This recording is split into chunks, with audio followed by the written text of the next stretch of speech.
আসসালামু আলাইকুম ওয়া রাহমাতুল্লাহি ওয়া বারাকাতুহু। ইন্নাল হামদুলিল্লাহ ওয়াসসালাতু ওয়াসসালামু আলা রাসূলিল্লাহি ওয়া বাদ। আজকে আলোচনা করব স্বপ্নে সাপ মারতে দেখলে কি হয়।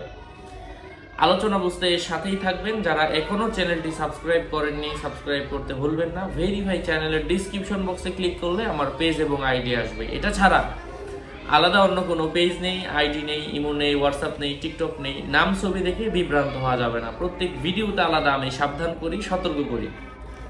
যাই হোক, দিনী ভাই ও বন্ধুরা, স্বপ্নে সাপ যদি কোনো ব্যক্তি মারতে দেখে এর অর্থ হচ্ছে যুদ্ধ সংগঠিত হওয়ার আলামত।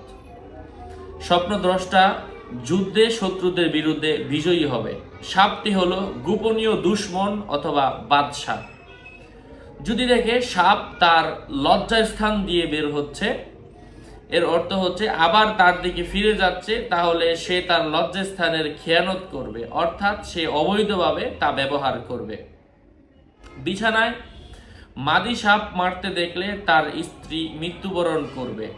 যদি স্বপ্নে দেখে তার গর্দানে সাপ, এরপর সে সাপকে মেরে 3 টুকরা করে দিল, তাহলে বুঝতে হবে সে তার স্ত্রীকে 3 তালাক দিবে। যদি বিবাহিত হয়, স্ত্রীর সাথে ঝগড়া বিবাদ সৃষ্টি হবে।